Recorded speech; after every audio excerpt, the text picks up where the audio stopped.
Welcome to the Vault podcast and reviews where music still matters. You can check out everything we're doing at facebook.com/thevaultrvws, youtube.com/c/the Vault Reviews. We're on Stitcher, at the Vault Music 1 for Twitter, at the Vault Reviews on Instagram, and send us anything you feel like sending us, thevaultmusic1@gmail.com. Hey everybody, what's up? It's been a while.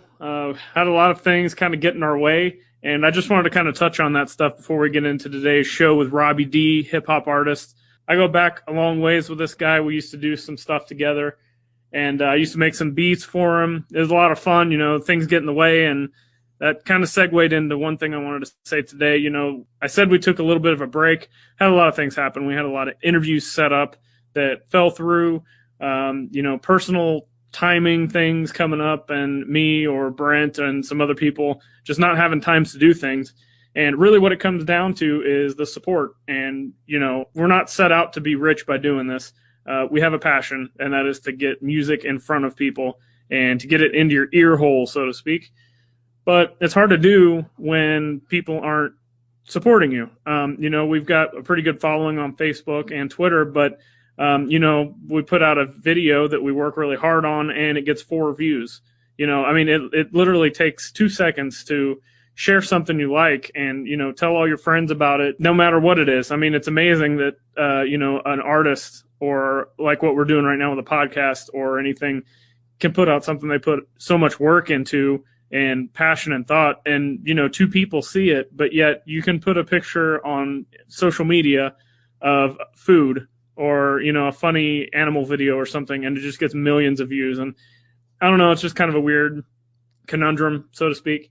But yeah, just, for us to keep doing this, we're back in the saddle for now. We're going to try to go full bore on this, get more interviews lined up, get more interesting topics, talk about some more musical genres, do some more reviews, some eclectic reviews, and hopefully get a lot more people to, review the albums from different walks of life to kind of give us variety of aspects onto a lot of this kind of music. But like I said, for us to keep doing this, we got to have the support. And if people, you the listeners, are really not hearing what we're putting down, so to speak, it's kind of just talking. And, it gets to the point where we've done the show, we have a passion for it, but if nobody's going to listen, then, kind of what's the point? But enough of that for now. All I can say is please just continue to support us on social media. Anytime you see something, share it, like it, subscribe to YouTube, subscribe on Stitcher, Facebook, like I said, Twitter, Instagram. Anytime you see this stuff, share it, comments, like, subscribe, tell people about it if you really care about it. And, a lot of the reviews in the podcast we do, not everybody's going to like everything, and that's fine. But, if you can subscribe to these shows, you're going to get notifications on Facebook and Twitter and Instagram. Any of these things you can sign up to where you get a notification every single time we post something. So that's an easy way for everyone to follow along.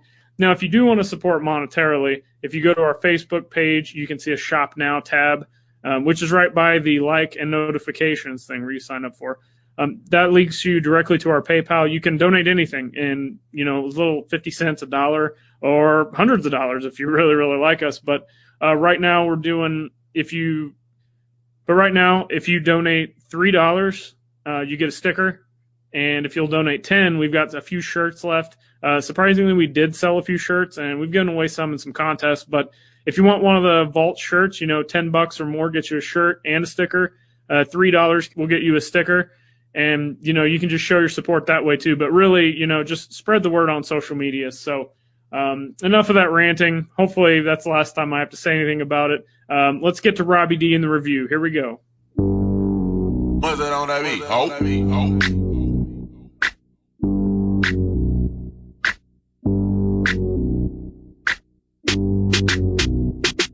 Ask any motherfucker, I'm the king of the streets, and I'm never coming soft, always bringing that heat, just like D Wade. Your game is being played. All right, joining me today is a guy that I go back with quite a bit because we collaborated on some music way back in the day. We're going to definitely talk about that, pros and cons of that, because it was definitely fun.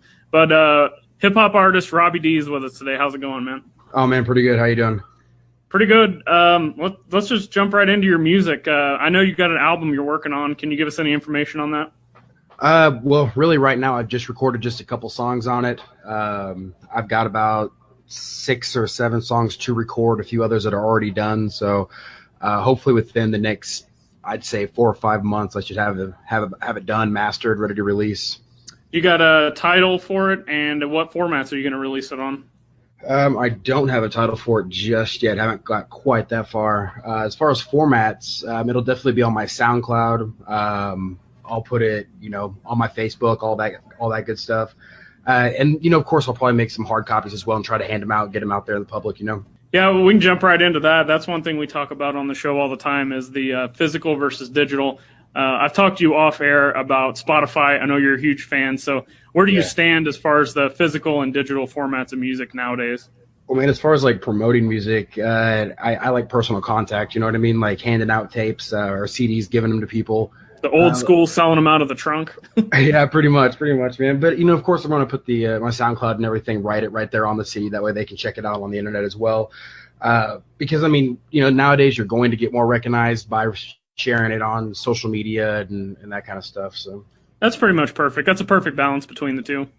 Right. Put out. Plus, if you put out limited physical copies of this stuff, then they're going to be more rare and more sought after. If people like what you're doing. So.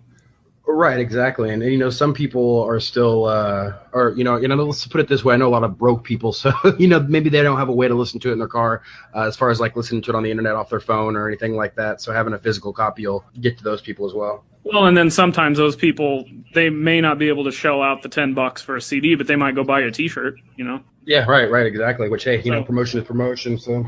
Exactly.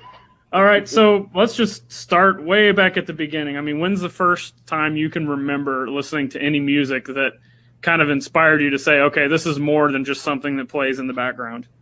Right.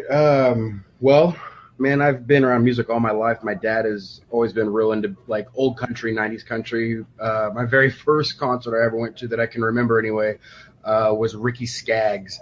That's awesome. So I went with my grandparents, actually, man. I couldn't have been probably 5 years old. And then, it just kind of progressed from there. My dad, like I said, is always listening to music, always singing music, and just kind of grabbed onto it at a young age, So do you remember, besides those concerts, you remember the first, like, not necessarily the one you bought, because we'll get to that in a minute, but the first kind of album, tape, record, whatever format it was on, or TV even. Do you remember what was the first artist or song that kind of grabbed you? Yeah, actually, Randy Travis's cover of "There's a Tear in My Beer." This just keeps getting better. Right. I used to sing that song whenever I was like real little, before I could even pronounce the words. You know what I mean? That's awesome. But yeah, that was the first song that I can ever remember. So, what's the first tape or album that you actually purchased or that somebody gave to you? Oh man. This is where it can get kind of embarrassing. I would say that the first cassette, it was a cassette that I bought, I guess. First CD I'd have to go was TLC. That was the first CD I actually purchased with my own money. Crazy, Sexy, Cool. That was. That's not too bad. Not too bad. I guess it could be worse, but not much. Oh, it could be way worse. Trust me. That's the first CD I actually remember possessing. That and Bone Thugs Turn 1999 was another first one that I purchased myself.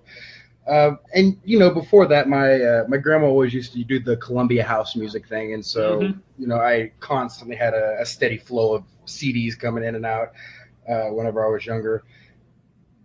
All right, so let's fill in the gaps there. You went from listening to a bunch of country to essentially R&B, and then I know you got into hip-hop and all other kinds of things. So how did that happen? It happens. It's a different way for every person, so I'd just like to hear your thoughts on how that changed for you. Well, it was basically at the same time because, I lived with my dad at the time, so he was always listening to, like I said, 90s country, Hank Jr., Hank Sr., George Jones, that kind of stuff.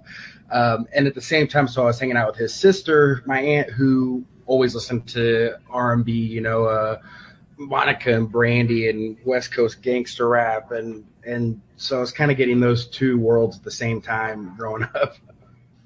That's awesome. Yeah, that's kind of how I think it is for most people.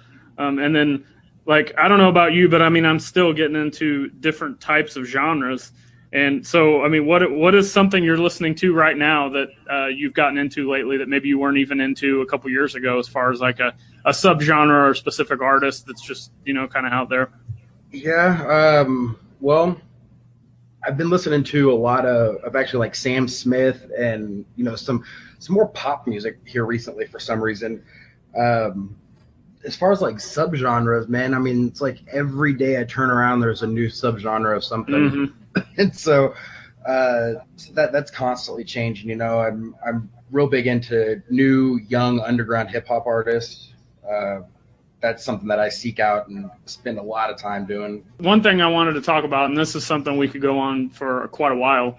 You know, you are a hip hop artist, but yet you listen to country, and you've just said you listen to pop, and I know you listen to some other things. I guess where do you think the disconnect is for people? Because a lot of people I know that they're like metal and nothing else, or they like hip hop and nothing else, or country and nothing else. I mean, what do you think the problem with that is?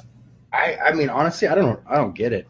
You know, like I said, I mean, music is such a huge part of my life, and I just can't comprehend not enjoying all types of music. I mean, you know, there are a handful of things that I don't personally care for, and I can still respect it, you know, as an art and as an art form. So what would you say if you had to pick something right now, be it an artist or a genre of music that you just absolutely cannot stand? Oh man, even that's tough. I only have one, so and me and Brent both. It's bro country, so bro country, yeah, like new pop country. That's it. It's not even country music anymore. It's just pop music with a twang to it. It's like suburban kids that like adopted a country outfit and a fake twang. Exactly. It's like what you imagine, you know, like what you think country is. Like it's just an image they're selling, and it's just so I'm with you on that one. Can't stand it. All right, so let's jump into some hip hop talk. I mean, that's mainly what you do. So, what was your first? Let's see, how do I want to word this? What was your first experience with any kind of hip hop or rap music that you can remember? Well, Snoop Doggy Dogg, Doggy Style, was the first thing I can ever remember experiencing. I remember my aunt gave me this CD when it first came out, and that was in like what, 92? Something like that. Yeah, early to mid 90s. 92 to 94, something like that. So I mean, that couldn't have been 6 years old. But that's one that sticks with me and always will. Still in my top 10 favorite CDs of all time. You know, so that's a big one right there. That's the first one I can really remember. So where did it go from there? Like, how did it evolve for you? Because I know this is your favorite genre, obviously. Right. Well, man, most of my favorite rappers come out of the West Coast, and my favorite are still mostly like going to be West Coast gangster rap from the 90s. Like that is the pinnacle of hip hop and rap for me. I don't really know. You know, I'm all over the place with it. Like, I mean, like I said, back then it was all about West Coast gangster rap because that's all I really was. That's all I really had. And then I kind of got into like Biggie and, you know, some of the more East Coast guys, which is, of course, where, you know, hip hop originated from. But, you know, so it's kind of, like I said, it's just kind of all over the place. I don't know. Before I hooked up with you as far as making music goes way back, were you doing any kind of music before then? I honestly don't even remember. I mean, I was, because back then, you know, I was a huge juggalo, way into ICP. So, you know, I had been probably writing nonsense lyrics since like 5th grade or so. And then you kind of came along and put some more of the flavor in the lyrics and knock some of them old school, you know, drum pad beats out. And, and so, yeah, then that's really when it progressed. Like you came in and started making the beats. Before that, I was just kind of like rapping out in the air, you know? I remember making 2 beats specifically. I think it was that demo that we had. One of them I slowed down the tempo, but straight ripped the drum pattern off a Danzig song. So that's a gem for most people. I would bet they wouldn't expect to see those 2 mix. Right. And then the other one was I believe an NWA song. Like I just took the basic pattern of the drums and you know did it. So I was also, you know, I still am like the old ICP stuff and Twisted and Blaze, all that stuff. I still listen to it. I mean, dude. Some of those are like, and yeah, go ahead. Sorry. Oh, I was going to say anything that ICP did before the Amazing Jekyll Brothers was awesome. And honestly, Twisted is still putting out good records. Mm-hmm. they're Blaze still too. again. Yeah, Blaze just came out with one. He's about to go on tour. But yeah, all those guys are great lyricists. And ICP, I don't know, maybe they were just like, we don't have to be good lyricists now because we've already pretty much made our bank in that, we're going to continue to make it. But I don't know if they just got lazy with their lyrics or not, but they definitely didn't step their game up when Twisted did, And I think that's why they left Psychopathic and everything. Well, and that's one thing I was going to ask. Like, this happens naturally with most people. You start kind of falling out. You don't hate the bands, but you're just like not really as into them anymore. Right.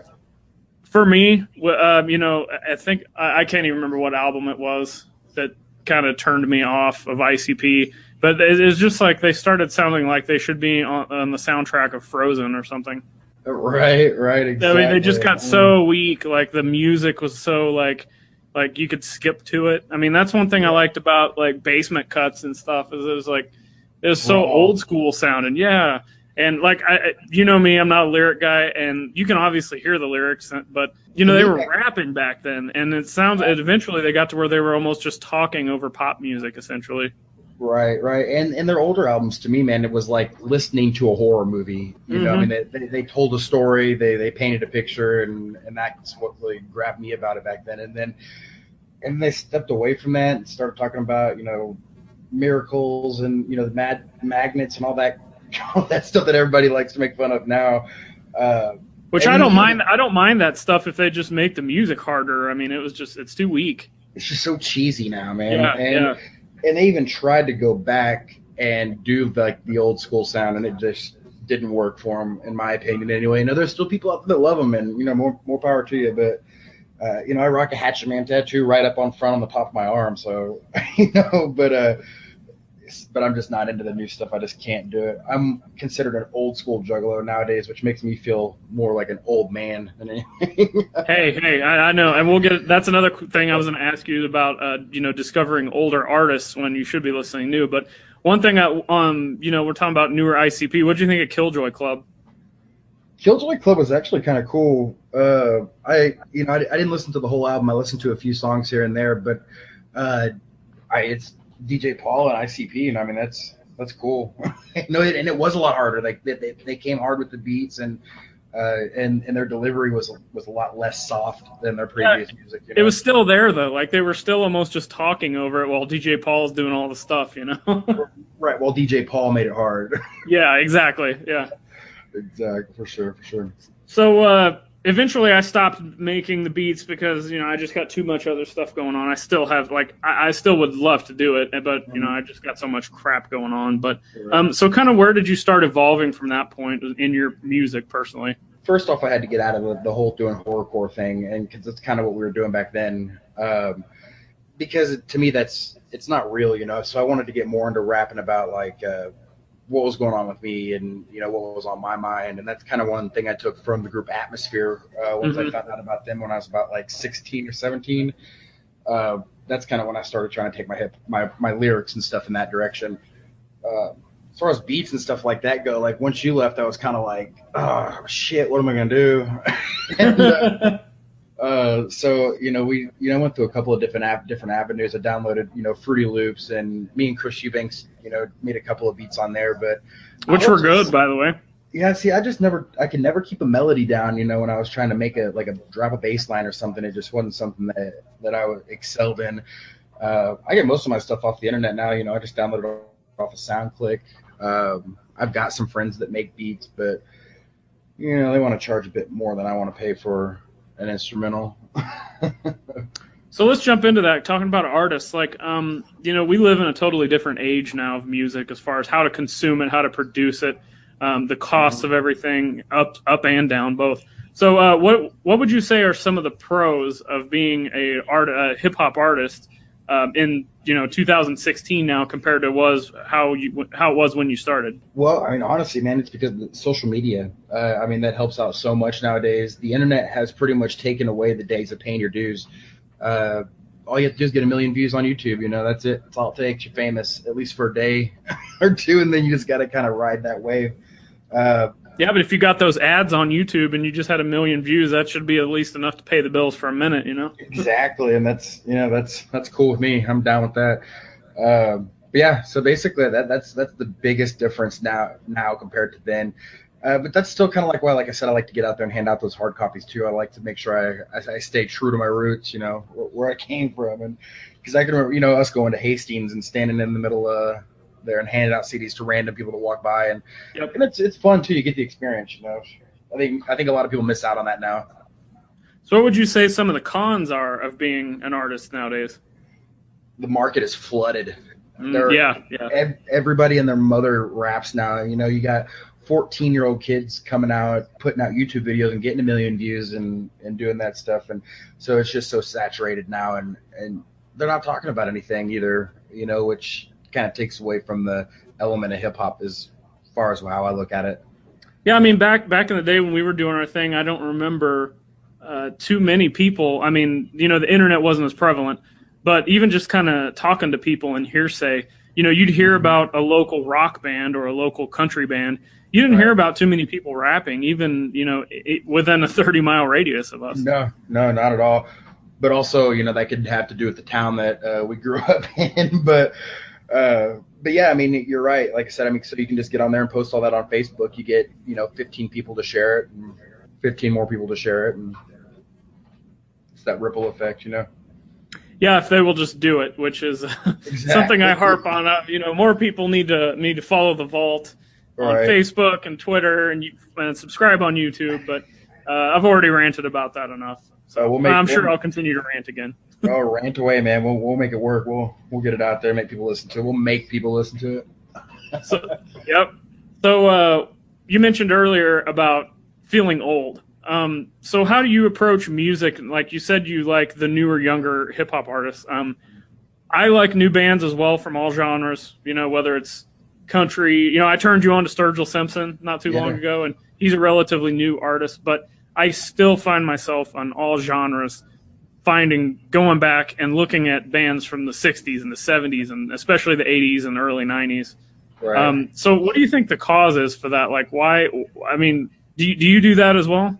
Yeah, especially with hip hop, I mean, like I said, I mainly like to look up these new kids because they spit bars, man, bars on bars, and they're clever, and but again, they're not telling a story. They're not rapping about what they lived, and that's one thing I like so much about like the '90s gangster rap is because they're coming out talking about living on the street and having to shoot people and gunfire at night, and I mean they're living it. And that puts a whole new realness on it for me. So I definitely go back and still listen to all those old albums from the 90s. It's just nostalgia, if nothing else, Yeah, I mean, I'm looking right here. Literally, you can hear it.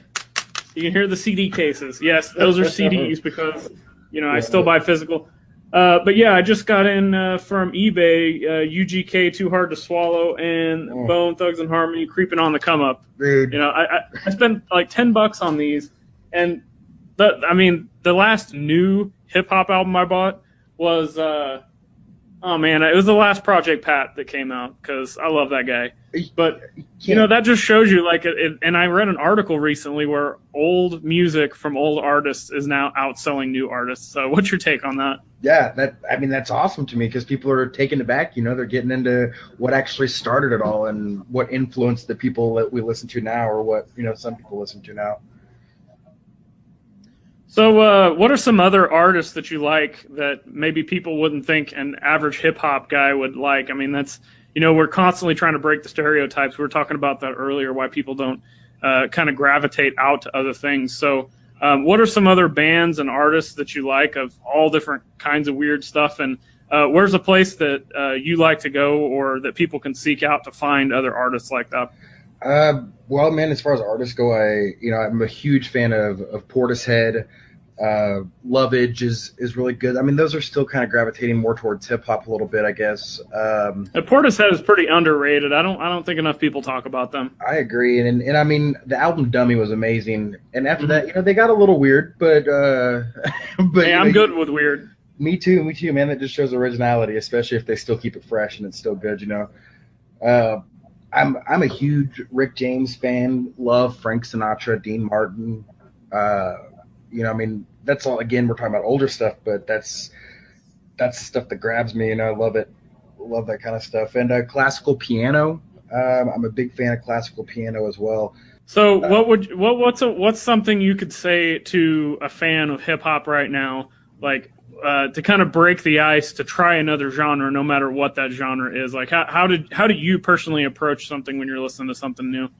Well, I approach it with an open mind, but like I said, I pretty much appreciate all music. Whenever I'm trying to get somebody else to kind of step outside their comfort zone as far as that goes, I generally don't bring it up, and I'm just like, hey, boom, and I just put it on and play it loud enough to where they can't talk over it, and just kind of see how they take it, and and then then I'll just change it if they don't like it. But I'm all the time forcing new music or different music on people, and I'm sure some people get pretty annoyed with it, but hey, part of it. Well, I think people need to go back to, seeing music as something other than just background noise. We've talked about that on the show before. And, you're not necessarily forcing them to like it. You're just like forcing them to try it. And I think more people need to at least try something. I don't care even if they are closed-minded, at least give something to listen, because I've kind of been that way. There may be like an artist come on that I've hated forever, and then all of a sudden there's one song. Actually, I can give you an example of that. The last Demi Lovato single. Yeah. Like, I hate her. But then I heard this song, and I was like, man, this song's actually really cool. And Yeah, I hate that kind of music. So. Looks like, well, whoever wrote this song did a good job, and then she did a good job executing it. But like I said, I like a lot of that pop music, man. They even and I hate to say it too, but the new Justin Bieber's good. It's produced by Diplo, so all of his beats are his instrumentals and stuff are really good. Hey, it's still better than Bro Country.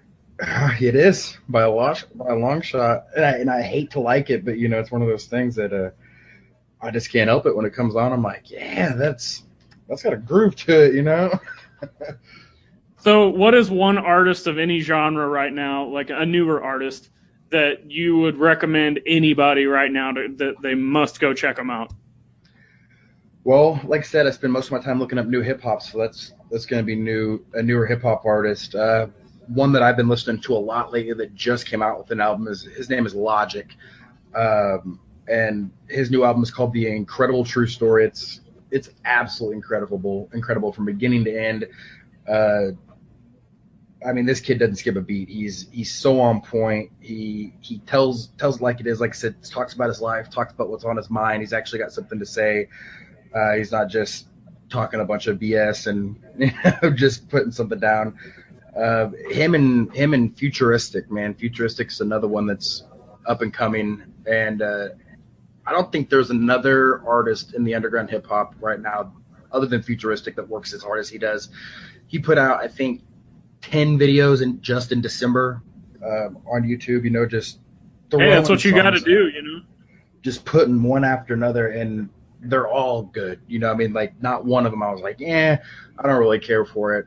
But he's got a new album out too with Devin Terrell. It's called Coast to Coast, and it's another one it's a must check out. They're both amazing albums. All right, so everybody check those out. Give them a shot, whether you listen to rap or hip hop or not. Give it a shot anyway. So, in closing, give some people some information about where they can find you on social media and anything else you got going down.